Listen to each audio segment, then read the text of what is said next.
KC general ಆಸ್ಪತ್ರೆ ಮೇಲೆ ದೂರುಗಳ ಸರಮಾಲೆ. ಹೆರಿಗೆ ವಾರ್ಡ್ನಲ್ಲಿ 500,000 ಕೊಟ್ಟರಷ್ಟೇ ಟ್ರೀಟ್ಮೆಂಟ್ ಅಂತೆ. ಪ್ರೇಯಸಿ ಕೊಂದು ಎಸ್ಕೇಪ್ ಆಗಿದ್ದ ಕಿಲ್ಲರ್ ಆರವ್ ಖಾಕಿ ಬಲೆಗೆ. ಡಿಸೆಂಬರ್ 2ರಿಂದ ಪೌರ ಕಾರ್ಮಿಕರ ಪ್ರೊಟೆಸ್ಟ್. ಗಾರ್ಬೇಜ್ ಸಿಟಿ ಆಗುತ್ತಾ ಸಿಲಿಕಾನ್ ಸಿಟಿ? ಕ್ರೈಮ್ ಸಿಟಿ ಆಗ್ತಿದ್ಯಾ ಬೆಳಗಾವಿ ನಗರ? ಕ್ರೈಮ್ ಕೇಸ್ಗಳಿಂದ ಬೇಸತ್ತು ದೇವರ ಮೊರೆ ಹೋದ ಪೊಲೀಸರು. ಬೆಕ್ಕಿಗೆ ಹೊಡೆದಿದ್ದಕ್ಕೆ ಫ್ರೆಂಡ್ ಮೇಲೆ ದೂರು ಕೊಟ್ಟ ರೂಮ್ಮೇಟ್. ಇದರ ಜೊತೆಗೆ ಮತ್ತಷ್ಟು ಸುದ್ದಿಗಳನ್ನು ನೋಡೋಣ ಕರ್ನಾಟಕ ಟಾಪ್ 20ಯಲ್ಲಿ. ಬೆಂಗಳೂರಿನ ಕೆಸಿ ಜನರಲ್ ಆಸ್ಪತ್ರೆಗೆ ಲೋಕಾಯುಕ್ತ ಅಧಿಕಾರಿಗಳು ದಿಢೀರ್ ಭೇಟಿ ನೀಡಿ ಶಾಕ್ ನೀಡಿದ್ದಾರೆ. ಸಾಕಷ್ಟು ದೂರು ಕೇಳಿ ಬಂದ ಹಿನ್ನೆಲೆ ಲೋಕಾಯುಕ್ತ ನ್ಯಾಯಮೂರ್ತಿ ಬಿಎಸ್ ಪಾಟೀಲ್ ನೇತೃತ್ವದಲ್ಲಿ ದಾಳಿ ನಡೆಸಿ ಆಸ್ಪತ್ರೆ ಸ್ವಚ್ಛತೆ, ರೋಗಿಗಳಿಗೆ ಸಿಗ್ತಾ ಇರುವ ಸೌಲಭ್ಯ, ಚಿಕಿತ್ಸೆ ಬಗ್ಗೆ ಪರಿಶೀಲನೆ ನಡೆಸಿದ್ರು. ಹೆರಿಗೆ ವಾರ್ಡ್ನಲ್ಲಿ ಪ್ರತಿಯೊಬ್ಬರೂ ಹಣ ಕೇಳ್ತಾರೆ ಅಂತ ಮಹಿಳೆ ಆರೋಪಿಸಿದ್ರು. ಮಿನಿಮಮ್ 500 ರೂಪಾಯಿ ಕೊಟ್ರೆ ಮಾತ್ರ ಟ್ರೀಟ್ಮೆಂಟ್ ಕೊಡ್ತಾರೆ, ದುಡ್ಡು ಕೊಡದೇ ಇದ್ರೆ ತಾಯಿ ಕಾರ್ಡ್ ಕಿತ್ತಿಟ್ಕೋತಾರೆ ಅಂತ ಮಹಿಳೆಯರು ಅಳಲು ತೋಡ್ಕೊಂಡ್ರು. ಎಲ್ಲಾ ಕಡೆ ಧೂಳಿತ್ತು. ಸಂಬಂಧಪಟ್ಟ ಅಧಿಕಾರಿಗಳಿಂದ ಮಾಹಿತಿ ತರಿಸ್ತೀವಿ ಅಂತ ಲೋಕಾಯುಕ್ತ ನ್ಯಾಯಮೂರ್ತಿ ಬಿಎಸ್ ಪಾಟೀಲ್ ಹೇಳಿದ್ರು. ಎದುರಿಗೇನೆ ಡಾಕ್ಟರ್ಸ್ಗಳ ಎದುರಿಗೇನೆ ಹೇಳಿದ್ರು. ರಿಲೇಟಿವ್ ನ ಹೆರಿಗೆ ಕರ್ಕೊಂಡ್ ಬಂದಿದ್ರು. ನರ್ಸ್ಗಳು 100-200 ಕೊಟ್ರೆ ಸಾಕಾಗೋದಿಲ್ಲ, ಅವರಿಗೆ 500 ರೂಪಾಯಿ ಕೊಡಬೇಕು ಅಂತೆ, ಕೊಡದೇ ಇದ್ರೆ ಅಟೆಂಡೇ ಮಾಡೋದಿಲ್ಲ ಅಂತ ಹೇಳ್ತಾ ಇದ್ದಾರೆ. ಗವರ್ಮೆಂಟ್ ಮೆಡಿಕಲ್ ಹಾಸ್ಪಿಟಲ್ಗಳಲ್ಲಿ ಈ ತರ ಆದ್ರೆ ಪೂರ್ ಪೀಪಲ್ ಎಲ್ಲಿ ಹೋಗ್ಬೇಕು? ಸೀರಿಯಸ್ ಆಗಿ ಈ ಕೇಸನ್ನು ನಾವು ಪರ್ಸೂ ಮಾಡ್ತೀವಿ. ಬೆಂಗಳೂರಿನ ಅಪಾರ್ಟ್ಮೆಂಟ್ನಲ್ಲಿ ಪ್ರೇಯಸಿಯನ್ನ ಕೊಂದು ಪರಾರಿಯಾಗಿದ್ದ ಹಂತಕನನ್ನ ಪೊಲೀಸರು ಹೆಡೆಮುರಿ ಕಟ್ಟಿದ್ದಾರೆ. ಇಂದಿರಾನಗರದ ಹೋಟೆಲ್ನಲ್ಲಿ ಪ್ರೇಯಸಿ ಮಾಯಾ ಗೋಗಾಯ್ ಜೊತೆ 2 ದಿನ ತಂಗಿದ್ದ ಆರೋಪಿ ಆರವ್ ಬಳಿಕ ಕೊಲೆ ಮಾಡಿ ಹೊರ ರಾಜ್ಯದಲ್ಲಿ ತಲೆಮರೆಸಿಕೊಂಡಿದ್ದ. ಇಂದಿರಾನಗರ ಪೊಲೀಸರು ಆರೋಪಿ ಆರವ್ನನ್ನ ಪತ್ತೆ ಹಚ್ಚಿ ಬಂಧಿಸಿದ್ದಾರೆ. ಹಂತಕ ಆರವ್ ಪತ್ತೆಗಾಗಿ ಡಿಸಿಪಿ 2 ಟೀಮ್ ರಚನೆ ಮಾಡಿದ್ರು. ಇದೀಗ ಹಂತಕನನ್ನ ಪತ್ತೆ ಹಚ್ಚಿ ಬಂಧಿಸುವಲ್ಲಿ ಪೊಲೀಸರು ಯಶಸ್ವಿಯಾಗಿದ್ದಾರೆ.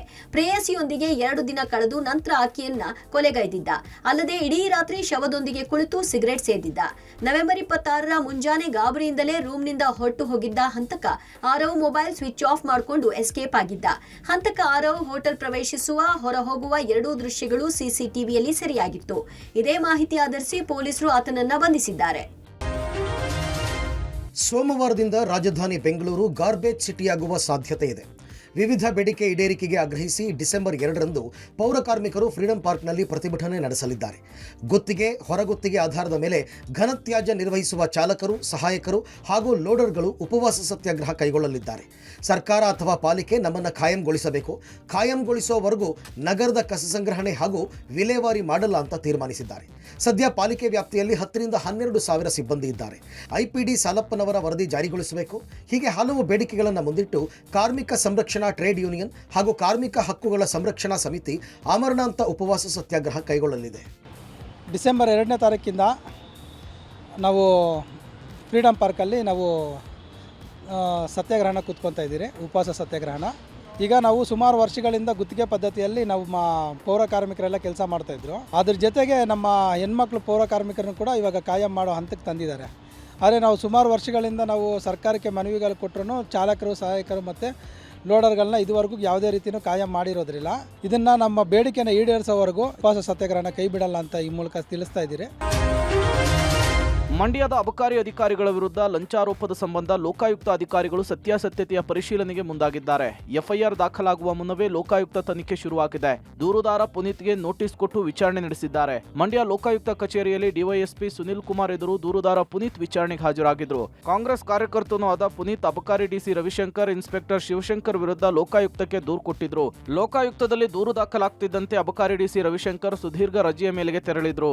ಆಡಿಯೋ ವಿಡಿಯೋ ಸಮೇತ ನೀಡಿದ ದೂರಿನಲ್ಲಿ ಸತ್ಯಾಂಶ ಇದೆಯಾ ಎಂಬ ಬಗ್ಗೆ ತನಿಖೆ ನಡೆಸಿ 2-3 ದಿನದಲ್ಲಿ ಡಿಐಜಿಗೆ ವರದಿ ಸಲ್ಲಿಸುತ್ತೇವೆ ಅಂತ ಹೇಳಿ ಲೋಕಾಯುಕ್ತ ಎಸ್ಪಿ ಸುರೇಶ್ ಬಾಬು ಮಾಹಿತಿಯನ್ನು ಕೊಟ್ಟಿದ್ದಾರೆ. ಪ್ರಾಥಮಿಕ ತನಿಖೆಯ ಬಳಿಕ ಎಫ್ಐಆರ್ ದಾಖಲಿಸುವ ಸಾಧ್ಯತೆ ಇದೆ. ಬೆಳಗಾವಿ ನಗರದಲ್ಲಿ ಅಪರಾಧ ಕೃತ್ಯಗಳು ಹೆಚ್ಚಾಗುತ್ತಿರುವ ಹಿನ್ನೆಲೆಯಲ್ಲಿ ಪೊಲೀಸರೇ ರಣಚಂಡಿಕಾ ಹೋಮದ ಮೊರೆ ಹೋಗಿದ್ದಾರೆ. 1.5 ತಿಂಗಳಲ್ಲಿ ಮಾಳಮಾರುತಿ ಠಾಣೆಯೊಂದರಲ್ಲೇ 45ಕ್ಕೂ ಹೆಚ್ಚು ಪ್ರಕರಣ ದಾಖಲಾದ ಹಿನ್ನೆಲೆಯಲ್ಲಿ ಠಾಣೆಯಲ್ಲೇ ರಣಚಂಡಿಕಾ ಹೋಮವನ್ನು ನಡೆಸಿದ್ದಾರೆ. ಪೊಲೀಸ್ ಠಾಣೆಯ ಹಾಲ್ನಲ್ಲೇ ಹೋಮ ಹವನದ ಪೂಜೆಗಳನ್ನು ನೆರವೇರಿಸಿದ್ದಾರೆ. ಠಾಣೆ ಬಾಗಿಲಿಗೆ ಬೂದುಗುಂಬಳಕಾಯಿ ಒಡೆದು ಅಪರಾಧ ಕೃತ್ಯಗಳು ಕಡಿಮೆಯಾಗಲಿ ಅಂತ ಪ್ರಾರ್ಥನೆ ಮಾಡಿದ್ದಾರೆ. ಕಳೆದ ವಾರ ಮಹಿಳೆ ಬಟ್ಟೆ ಬಿಚ್ಚಿ ಹಲ್ಲೆ ಮಾಡಿದ ಅಮಾನವೀಯ ಘಟನೆ ನಡೆದಿತ್ತು. ಪ್ರೀತಿಗಾಗಿ ಫೈರಿಂಗ್ ನಡೆದಿತ್ತು. ಕೊಲೆ, ಸುಲಿಗೆ, ದರೋಡೆ, ಕಳ್ಳತನ ಸೇರಿದಂತೆ ಸುಮಾರು 45ಕ್ಕೂ ಹೆಚ್ಚು ಪ್ರಕರಣ 1 ತಿಂಗಳಲ್ಲಿ ದಾಖಲಾಗಿದ್ದರಿಂದ ಠಾಣಾಧಿಕಾರಿ ಖಾಲಿ ಮಿರ್ಚಿ ದೇವರ ಮೊರೆ ಹೋಗಿದ್ದಾರೆ. ಅಲ್ಲದೆ ಕಾನೂನು ಸುವ್ಯವಸ್ಥೆ ಕಾಪಾಡಬೇಕಾದ ಪೊಲೀಸರೇ ಅಪರಾಧ ಕಡಿವಾಣಕ್ಕೆ ದೇವರ ಮೊರೆ ಹೋಗಿದ್ದು ಪರ ವಿರೋಧಕ್ಕೆ ಕಾರಣವಾಗಿದೆ. ಮಂಡ್ಯ ಮೈಶುಗರ್ ಕಾರ್ಖಾನೆ ಸ್ಥಗಿತವಾದ್ದರಿಂದ ಕಬ್ಬು ಬೆಳೆಗಾರರು ಆತಂಕಕ್ಕೀಡಾಗಿದ್ದರು. ಈ ಬಗ್ಗೆ ಪಬ್ಲಿಕ್ ಟಿವಿ ವಿಸ್ತೃತ ವರದಿ ಬಿತ್ತರಿಸಿದ ಬೆನ್ನಲ್ಲೇ ಕೊನೆಗೂ ಸರ್ಕಾರ ಹಾಗೂ ಮಂಡ್ಯ ಜಿಲ್ಲಾಡಳಿತ ಎಚ್ಚೆತ್ತುಕೊಂಡಿದೆ. ಮೈಶುಗರ್ ಕಾರ್ಖಾನೆ ವ್ಯಾಪ್ತಿಯಲ್ಲಿ ಕಟಾವು ಆಗದೆ ಉಳಿದಿರೋ ಕಬ್ಬನ್ನು ಖಾಸಗಿ ಕಾರ್ಖಾನೆಗಳಿಗೆ ಪೂರೈಕೆ ಮಾಡಲು ನಿರ್ಧಾರ ಮಾಡಲಾಗಿದೆ.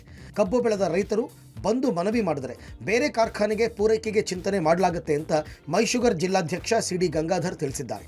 ನವೆಂಬರ್ 24ರಿಂದ ಮೈಶುಗರ್ ಕಾರ್ಖಾನೆ ಕಬ್ಬು ಅರೆಯುವಿಕೆಯನ್ನು ಸ್ಥಗಿತ ಮಾಡಿತ್ತು. ಇನ್ನೊಂದೆಡೆ ಇಳುವರಿ ಜೊತೆಗೆ ಕಬ್ಬಿಗೆ ಬೆಲೆಯೂ ಸಿಗದಿರೋ ಆತಂಕದಲ್ಲಿ ರೈತರು ಕಂಗಾಲಾಗಿದ್ದರು. ಇದೀಗ ಜಿಲ್ಲಾಡಳಿತದ ನಿರ್ಧಾರದಿಂದ ರೈತರು ಕೊಂಚ ನಿರಾಳರಾಗಿದ್ದಾರೆ. ನಮ್ಮ ವ್ಯಾಪ್ತಿನಲ್ಲಿ ಯಾವ ಕಬ್ಬು ಉಳಿದಿದೆ ಆ ರೈತ ಬಂಧುಗಳು ನಮ್ಮ DC ಅವರಿಗೆ ಮನವಿ ಮಾಡಿದ್ರೆ ಖಡಾಖಂಡಿತವಾಗಿ ಜಿಲ್ಲೆಯಲ್ಲಿ ಇನ್ನೂ 4 ಕಾರ್ಖಾನೆಗಳಿದ್ದಾವೆ. ಕೊಪ್ಪದಲ್ಲಿದೆ, ದುಡ್ಡಿಲಿದೆ, ಕ್ಯಾರ್ಪೇಟೆಲ್ಲಿದೆ, ಪಾಂಡುಪುರದಲ್ಲಿದೆ. ಅಲ್ಲಿಗೆ ನಾವು ವಿಲೇವಾರಿ ಮಾಡಿಸ್ತೀವಿ ಅಂತ ಈಗಾಗಲೇ ಸೂಚನೆ ಕೊಟ್ಟಿದ್ದಾರೆ. ವಿವಾದಿತ ಆನೆಗೊಂದಿ ನವವೃಂದಾವನ ಗಡ್ಡೆಯಲ್ಲಿ ಪದ್ಮನಾಭ ತೀರ್ಥರ ವೃಂದಾವನ ಪೂಜೆಗೆ 3 ದಿನ ಅವಕಾಶ ಕಲ್ಪಿಸಿಕೊಡಲಾಗಿದೆ. ಕೊಪ್ಪಳ ಜಿಲ್ಲೆಯ ಗಂಗಾವತಿ ತಾಲೂಕಿನ ಆನೆಗೊಂದಿಯಲ್ಲಿರುವ ನವವೃಂದಾವನ ಗಡ್ಡೆಯಲ್ಲಿ ಮಠದ ಸುಬುಧೇಂದ್ರ ತೀರ್ಥ ಸ್ವಾಮೀಜಿ ಪೂಜೆ ಸಲ್ಲಿಸಿದ್ದಾರೆ. ಪದ್ಮನಾಭ ತೀರ್ಥರ ಆರಾಧನೆ ವಿಚಾರವಾಗಿ 2 ಮಠಗಳ ಮಧ್ಯೆ ವಿವಾದ ಉಂಟಾಗಿ ಕೋರ್ಟ್ ಮೆಟ್ಟಿಲೇರಿದ್ರು.